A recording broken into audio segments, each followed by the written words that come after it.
ఆంధ్ర తెలంగాణలో తక్కువ ఫీజులతో high quality results ఇస్తున్న ఏకైక సంస్థ తిరుమల్ ఐఏఎస్ ఇన్స్టిట్యూట్. అల్లు అర్జున్ వివాదంపై ఎట్టకేలకు డిప్యూటీ సీఎం పవన్ కళ్యాణ్ స్పందిస్తూ సంచలన వ్యాఖ్యలు చేశారు. గోటితో పోయేదాన్ని గొడ్డల వరకు తెచ్చారని మాట్లాడారు. సంధ్య థియేటర్ ఘటన జరిగిన తర్వాత బాధిత కుటుంబం ఇంటికి ఎవరో ఒకరు ఆ రెండో రోజే వెళ్లి చెప్పి మాట్లాడి మేం తోడున్నామని చెప్తే ఇంత జరిగేది కాదని వ్యాఖ్యానించారు.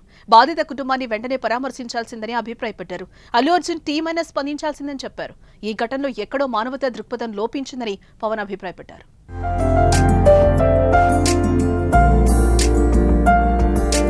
సీఎం పేరు మర్చిపోయినందుకు అరెస్టు చేశారని చెప్పడం సరికాదని పవన్ మీడియా చిట్చాట్లో చెప్పుకొచ్చారు. రేవంత్ విధానం ఏంటో ఈ అంశంలో స్పష్టమైందన్నారు.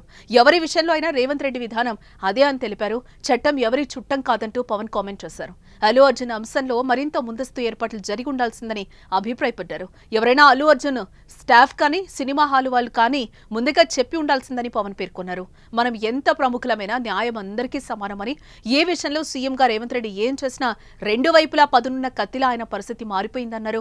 మరోవైపు సమాజంపై ప్రభావం చూపించేలా ఎందుకు సినిమా ఉండకూడదనిపిస్తోందని, సినిమాకు సంబంధించిన ఆడిట్ జరగాల్సి ఉందని పవన్ పేర్కొన్నారు. తెలంగాణ ప్రభుత్వం చాలా గౌరవప్రదంగా మర్యాదపూర్వకంగా సినిమాతో వ్యవహరించిందని చెప్పుకొచ్చారు. అలాగే ఈ సమస్యలో హీరోని ఒంటని చేసేశారని చెబుతూ బన్నీకి సపోర్ట్ కూడా ఇచ్చారు పవన్.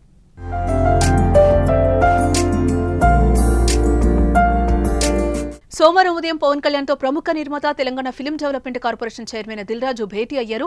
మంగళగిరి జనసేన కార్యాలయానికి వచ్చిన దిల్ రాజు పవన్ తో సమావేశమయ్యారు. హీరో రామ్ చరణ్ నటించిన గేమ్ చేంజర్ సినిమా ఫంక్షన్ లో ఏపీలో చేయాలని నిర్ణయించారు. దీంతో జనవరి 4న రాజమండ్రిలో నిర్వహించే గేమ్ చేంజర్ ప్రీ రిలీజ్ వేడుకకు ముఖ్య అతిథిగా హాజరవ్వాలని పవన్ ను దిల్ రాజు ఆహ్వానించారు. అలాగే సినిమా పరిశ్రమ అభివృద్ధిపైన ఇద్దరి మధ్య చర్చ జరిగినట్లుగా తెలుస్తోంది. ఇక అల్లు అర్జున్ ఇష్యూపై పవన్ ఏం కామెంట్ చేయకపోవడంపై తీవ్ర ఉత్కంఠ రేపింది. చివరికి ఆయన స్పందించి చేసిన వ్యాఖ్యలు చర్చనీయాంశమయ్యాయి.